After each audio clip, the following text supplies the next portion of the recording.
केंद्रीय मंत्रिमंडल के मेरे सहयोगी श्रीमान पीयूष गोयल जी, नारायण राणे जी, बहन दर्शना जरदोश जी, उद्योग और फैशन जगत के सभी साथी, हथकरघा और खादी की विशाल परंपरा से जुड़े सभी उद्यमी और मेरे बुनकर भाई बहनों, यहाँ उपस्थित सभी विशेष महानुभाव, देवी और सज्जनों, कुछ ही दिन पहले भारत मंडपम का भव्य लोकार्पण किया गया है। आप में से बहुत लोग हैं, पहले भी यहाँ आते थे और टेंट में अपनी दुनिया खड़ी करते थे। अब आज आपने बदला हुआ देश देखा होगा यहाँ।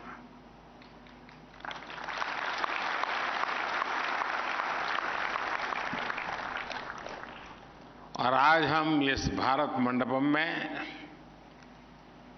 नेशनल हैंडलूम डे, राष्ट्रीय हथकरघा दिवस मना रहे हैं। भारत मंडपम की इस भव्यता में भी भारत के हथकरघा उद्योग की अहम भूमिका है।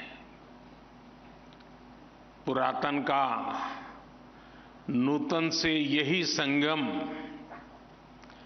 आज के भारत को परिभाषित करता है।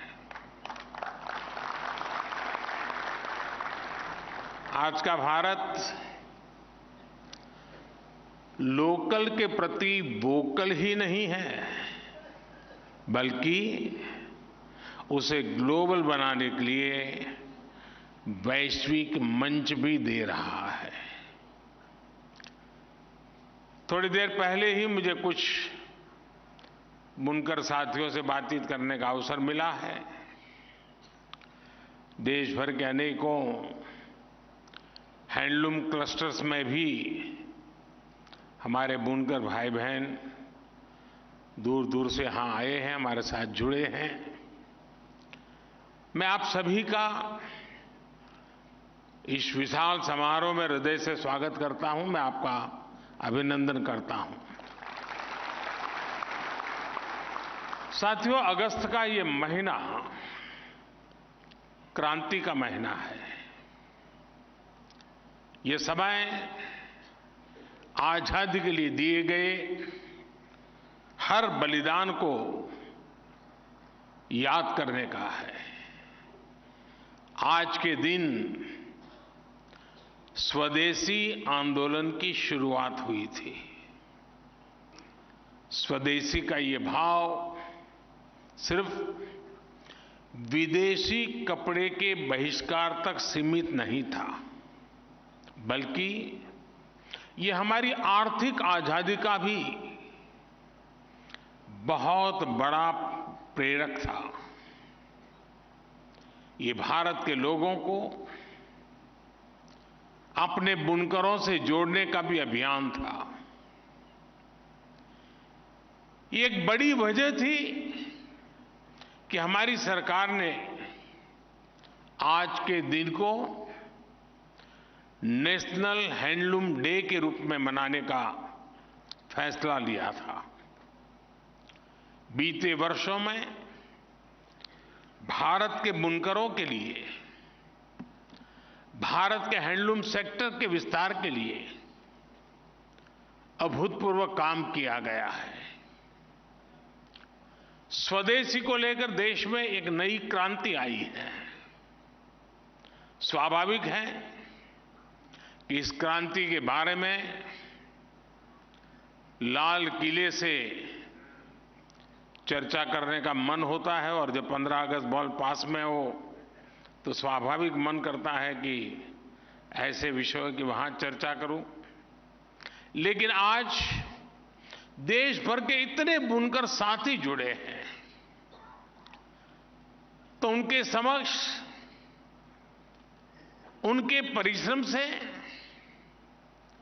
भारत को मिली सफलता का बखान करते हुए और सारी बात यही बताने से मुझे और अधिक गर्व हो रहा है।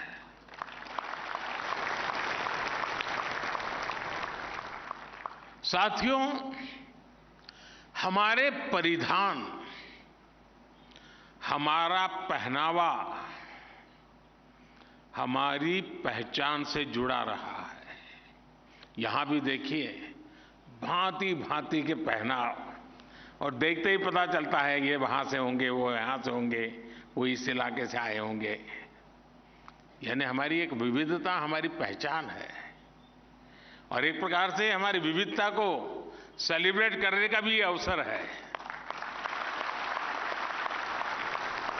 और ये विविधता सबसे पहले हमारे कपड़ों में नजर आती है। देखते ही पता चलता है कुछ नया है, कुछ अलग है।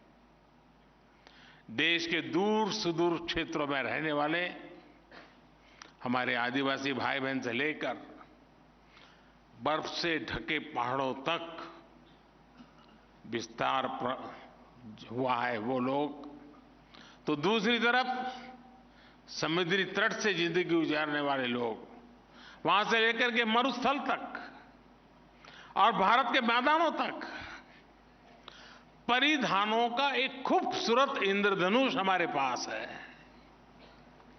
और मैंने एक बार आग्रह किया था कि कपड़ों की जो हमारी ये विविधता है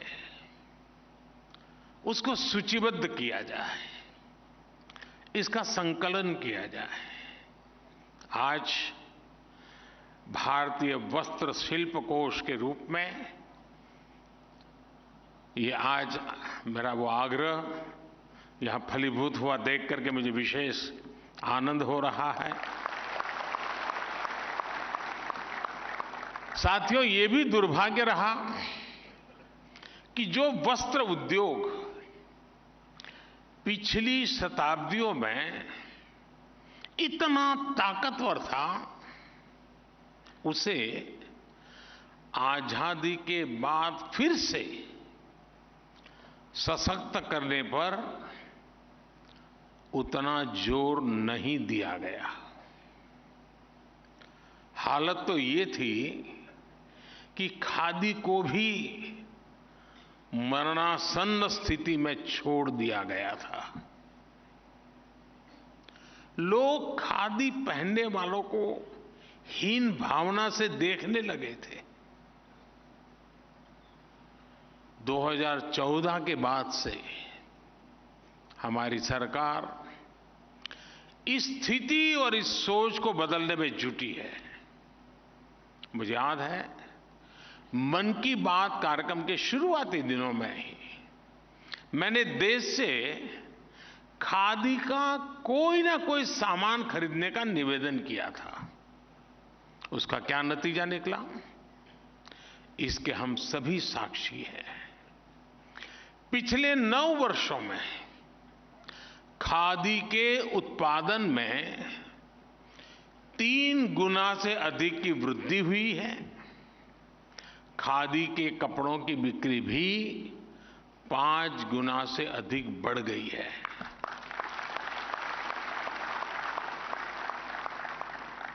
देश विदेश में खादी के कपड़ों की डिमांड बढ़ रही है। मैं कुछ दिनों पहले ही पेरिस में वहां एक बहुत बड़े फैशन ब्रांड की सीईओ से मिला था। उन्होंने भी मुझे बताया कि किस तरह विदेश में खादी और भारतीय हैंडलूम का आकर्षण बढ़ रहा है। साथियों, 9 साल पहले खादी और ग्रामोद्योग का कारोबार 25,000 30,000 करोड़ रुपए के आसपास ही था। आज ये 1,30,000 करोड़ रुपए से अधिक तक पहुंच चुका है। पिछले 9 वर्षों में ये जो अतिरिक्त 1 लाख करोड़ रुपए इस सेक्टर में आए हैं, ये पैसा कहां पहुंचा है? ये पैसा मेरे हथकरघा सेक्टर से जुड़े गरीब भाई बहनों के पास गया है। ये पैसा गांवों में गया है, ये पैसा आदिवासियों के पास गया है। और आज जब नीति आयोग कहता है ना कि पिछले 5 साल में 13.5 करोड़ लोग भारत में गरीबी से बाहर निकले हैं, वो बाहर निकालने के काम में इसने भी अपनी भूमिका अदा की है। आज वोकल फॉर लोकल की भावना के साथ देशवासी स्वदेशी उत्पादों को हाथों हाथ खरीद रहे हैं। ये एक जन आंदोलन बन गया है। और मैं सभी देशवासियों से एक बार फिर कहूंगा, आने वाले दिनों में रक्षाबंधन का पर्व आने वाला है, गणेश उत्सव आ रहा है, दशहरा, दीपावली, दुर्गा पूजा, इन पर्वों पर हमें अपने स्वदेशी के संकल्प को दोहराना ही है।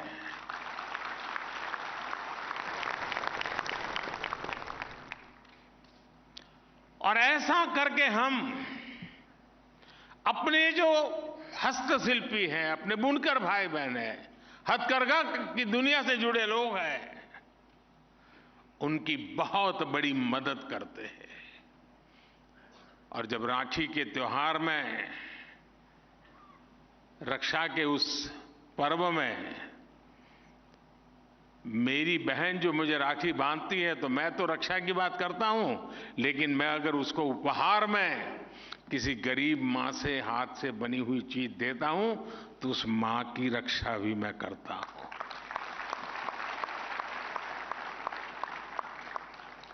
साथियों, मुझे इस बात का संतोष है कि टेक्सटाइल सेक्टर के लिए जो योजनाएं हमने चलाई हैं, वो सामाजिक न्याय का भी बड़ा माध्यम बन रही है। आज देश भर के गांवों और कस्बों में लाखों लोग हथकरघे के काम से जुड़े हैं। इनमें ज्यादातर लोग दलित, पिछड़े, पसमानदा और आदिवासी समाज से आते हैं। बीते 9 वर्षों में सरकार के प्रयासों ने न सिर्फ इन्हें बड़ी संख्या में रोजगार दिया है, बल्कि इनकी आय भी बढ़ी है। बिजली, पानी, गैस कनेक्शन, स्वच्छ भारत जैसे अभियानों का भी लाभ सबसे ज्यादा वहां पहुंचा है। और मोदी ने उन्हें गारंटी दी है मुफ्त राशन की। और जब मोदी गारंटी देता है तो उसका चूल्हा 365 दिन जलता ही जलता है। मोदी ने उन्हें गारंटी दी है पक्के घर की। मोदी ने इन्हें गारंटी दी है 5 लाख रुपए तक के मुफ्त इलाज की। हमने मूल सुविधाओं के लिए अपने बुनकर भाइयों और बहनों को दशकों का इंतजार खत्म किया है। साथियों, सरकार का प्रयास है कि टेक्सटाइल सेक्टर से जुड़ी जो परंपराएं हैं, वे ना सिर्फ जिंदा रहे, बल्कि नए अवतार में दुनिया को आकर्षित करें। इसलिए हम इस काम से जुड़े साथियों को और उनकी पढ़ाई, प्रशिक्षण और कमाई पर बल दे रहे हैं। हम बुनकरों और हस्तशिल्पियों के बच्चों की आकांक्षा को उड़ान देना चाहते हैं। बुनकरों को बच्चों को स्किल ट्रेनिंग के लिए उन्हें टेक्सटाइल इंस्टीट्यूट्स में 2 लाख रुपए तक की स्कॉलरशिप मिल रही है। पिछले 9 वर्षों में 600 से अधिक हैंडलूम क्लस्टर विकसित किए गए हैं। इनमें भी हजारों बुनकरों की ट्रेनिंग दी गई है। हमारी लगातार कोशिश है कि बुनकरों का काम आसान हो, उत्पादकता अधिक हो, क्वालिटी बेहतर हो, डिजाइन नित्य नूतन हो। इसलिए उन्हें कंप्यूटर से चलने वाली पंचिंग मशीनें भी उपलब्ध कराई जा रही है। इससे नए नए डिजाइन तेजी से बनाए जा सकते हैं। मोटर से चलने वाली मशीनों से ताना बनाना भी आसान हो रहा है। ऐसे अनेक उपकरण, ऐसी अनेक मशीनें बुनकरों को उपलब्ध कराई जा रही है। सरकार हथकरघा बुनकरों को रियायती दरों पर कच्चा माल यानी धागा भी दे रही है। कच्चे माल को लाने का खर्च भी सरकार वहन करती है। मुद्रा योजना के माध्यम से भी बुनकरों को बिना गारंटी का ऋण मिलना संभव हुआ है। साथियों, मैंने गुजरात में रहते हुए बरसों मेरे बुनकर साथियों के साथ समय बिताया है। आज मैं जहां से सांसद हूं, काशी, उस पूरे क्षेत्र की अर्थव्यवस्था में भी हैंडलूम का बहुत बड़ा योगदान है।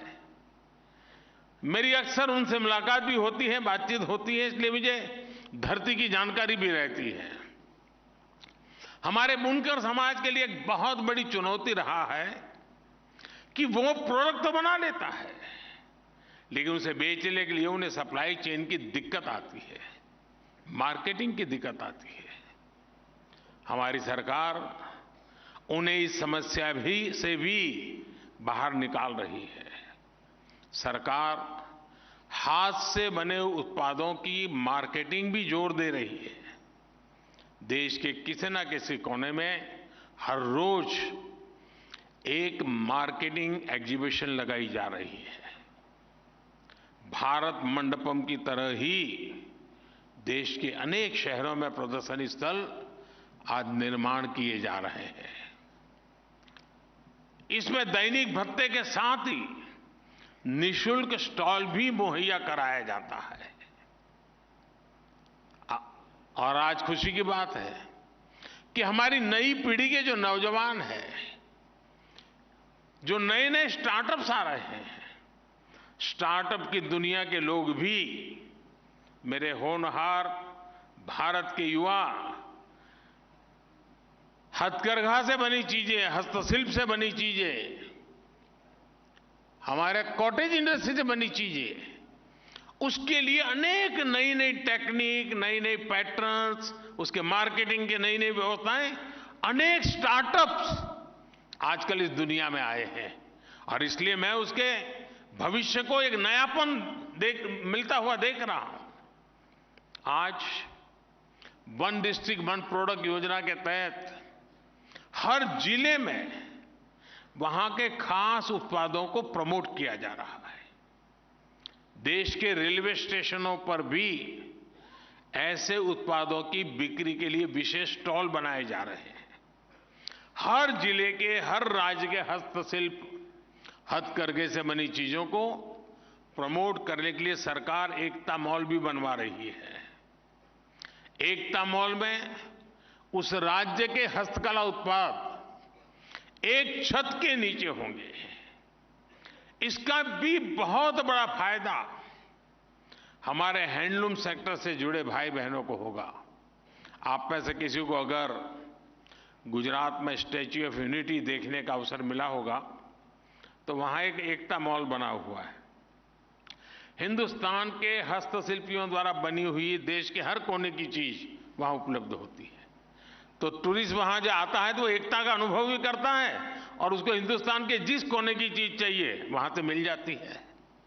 ऐसे एकता मॉल देश की सभी राजधानियों में बने, इस दिशा में एक प्रयास चल रहा है। हमारी इन चीजों का महात्म्य कितना है। मैं प्रधानमंत्री कार्यकाल में विदेश जाता हूं तो दुनिया के महानुभावों के लिए कुछ न कुछ भेंट सौगात ले जाना होता है। मेरा बड़ा आग्रह रहता है कि आप सब साथी जो बनाते हैं, उन्हीं चीजों को मैं दुनिया के लोगों को देता हूं।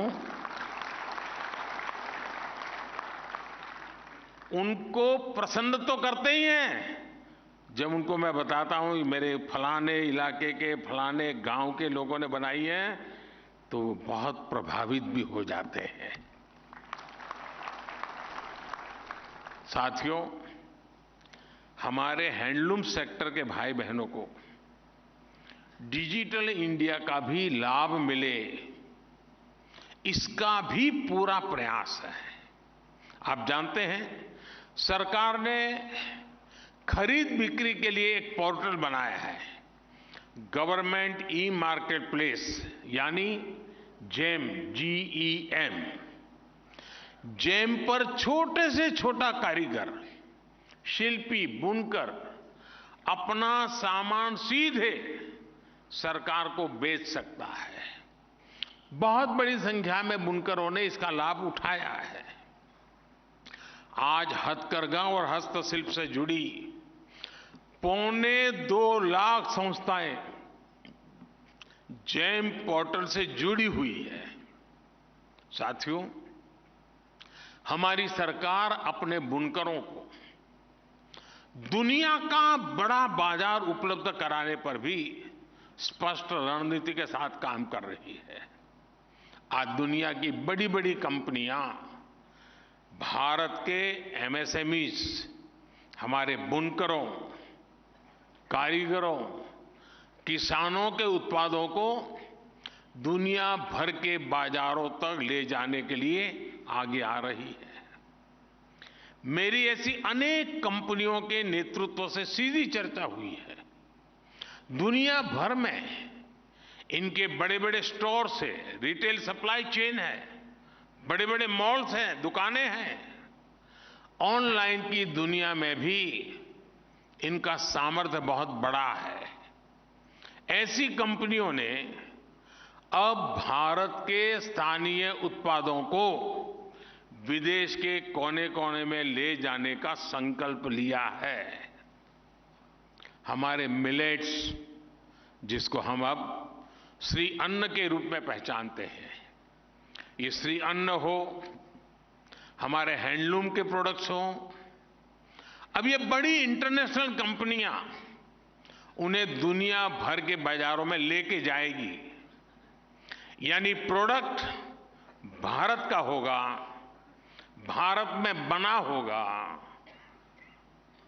भारत के लोगों के पसीने की उसमें महक होगी, और सप्लाई चेन इन मल्टीनेशनल कंपनियों की इस्तेमाल होगी।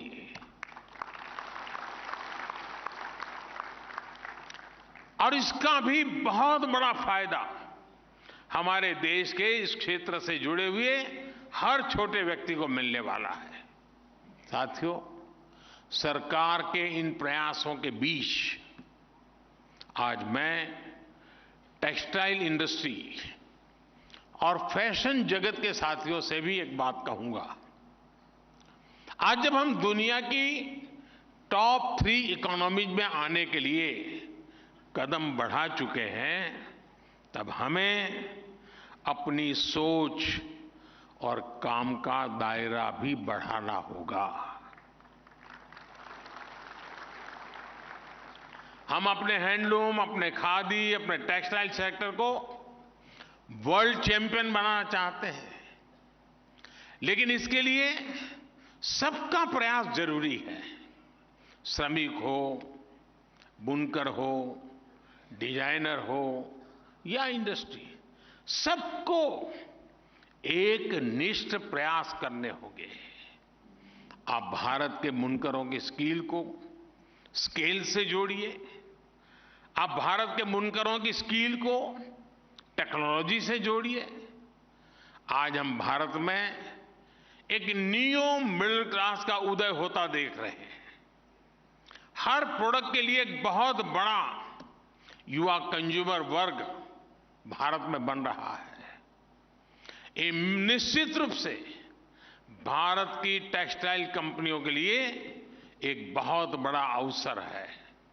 इसलिए इन कंपनियों का भी दायित्व है कि वो स्थानीय सप्लाई चेन को सशक्त करें, उस पर इन्वेस्ट करें। बाहर बना बनाया उपलब्ध है तो उसे इंपोर्ट करो। ये अप्रोच आज जब हम महात्मा गांधी के कामों का स्मरण करते हुए बैठे हैं तो फिर से एक बार मन को हिलाना होगा, मन को संकल्पित करना होगा कि बाहर से ला करके गुजारा करना ये रास्ता उचित नहीं है।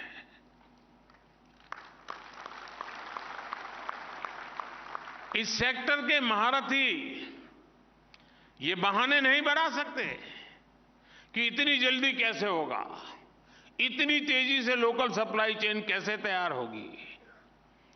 हमें भविष्य में लाभ लेना है तो आज लोकल सप्लाई चेन पर निवेश करना ही होगा।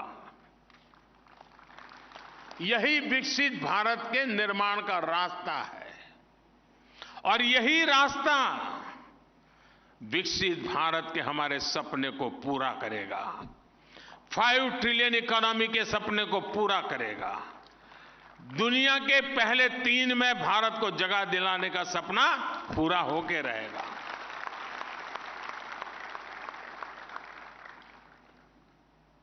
और भावात्मक पहलू की ओर देखें तो इसी रास्ते पर चलकर हम अपने स्वतंत्रता सेनानियों के सपने को पूरा कर पाएंगे, स्वदेशी के सपने को साकार कर पाएंगे। साथियों, और मैं साफ मानता हूं, जो स्वाभिमानी होगा, जिसको स्व पर अभिमान होगा, स्वदेश पर अभिमान होगा, उसके लिए खादी वस्त्र है। लेकिन साथ साथ जो आत्मनिर्भर भारत के सपने बुनता है, जो मेक इन इंडिया को बल देता है, उसके लिए ये खादी सिर्फ वस्त्र नहीं, अस्त्र भी है और शस्त्र भी है।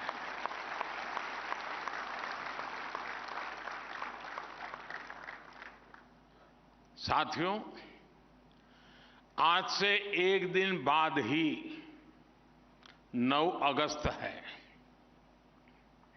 अगर आज का दिन स्वदेशी आंदोलन से जुड़ा है तो 9 अगस्त की तारीख भारत के सबसे बड़े आंदोलनों की साक्षी रही है। 9 अगस्त को ही पूज्य बापू के नेतृत्व में क्विट इंडिया मूवमेंट यानी इंडिया छोड़ो आंदोलन शुरू हुआ था। पूज्य बापू ने अंग्रेजों को साफ साफ कह दिया था, क्विट इंडिया। इसके कुछ ही समय बाद देश में ऐसा एक जागरण का माहौल बन गया, एक चेतना जग गई। आखिरकार अंग्रेजों को इंडिया छोड़ना ही पड़ा था। आज हमें पूज्य बापू के आशीर्वाद से उसी इच्छा शक्ति को समय की मांग है, हमें आगे बढ़ाना ही है। जो मंत्र अंग्रेजों को खदेड़ सकता था, वो मंत्र हमारे यहां भी ऐसे तत्वों को खदेड़ने का कारण बन सकता है। आज हमारे सामने विकसित भारत निर्माण का स्वप्न है, संकल्प है। इस संकल्प के सामने कुछ बुराइयां रोड़ा बनी हुई है। इसलिए आज भारत एक सूर में इन बुराइयों को कह रहा है, क्विट इंडिया। आज भारत कह रहा है, करप्शन क्विट इंडिया, यानी भ्रष्टाचार इंडिया छोड़ो। आज भारत कह रहा है, डायनेस्टी क्विट इंडिया, यानी परिवारवाद इंडिया छोड़ो। आज भारत कह रहा है, अपीजमेंट क्विट इंडिया, यानी तुष्टीकरण इंडिया छोड़ो। इंडिया में समाई ये बुराइयां देश के लिए बहुत बड़ा खतरा है, देश के लिए बहुत बड़ी चुनौती भी है। मुझे विश्वास है हम सभी अपने प्रयास से इन बुराइयों को समाप्त करेंगे, परास्त करेंगे, और फिर भारत की विजय होगी, देश की विजय होगी, हर देशवासी की विजय होगी। साथियों, 15 अगस्त हर घर तिरंगा। और यहां तो मुझे आज उन बहनों से भी मिलने का मौका मिला जो देश में तिरंगा ध्वज बनाने के काम में सालों से लगे हुए हैं। उनसे भी मुझे नमस्ते करने का, बातचीत करने का मौका मिला। हमें इस 15 अगस्त को भी पिछली बार की तरह और आने वाले हर वर्ष हर घर तिरंगा, इस बात को आगे ले जाना है।